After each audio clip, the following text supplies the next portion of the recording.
নমস্কার। কবি প্রেমেন্দ্র মিত্রের লেখা কবিতা হারিয়ে।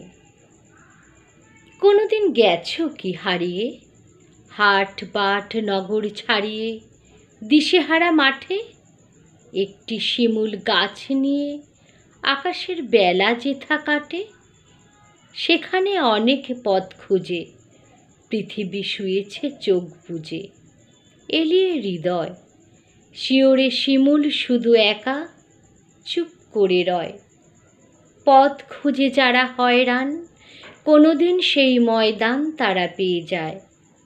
হঠাৎ অবাক হয়ে আশেপাশে ওপরে তাকায়, কোনো পথ যেখানেতে নেই সেখানেই মেলে একঘেয়েই আরেক আশার।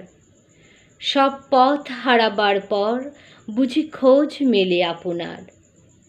একদিন যেও না হারিয়ে, চেনা মুখ শহর ছাড়িয়ে অজানা প্রান্তরে, একটি শিমুল আর আকাশ যেখানে মুখোমুখি চায় পরস্পরে।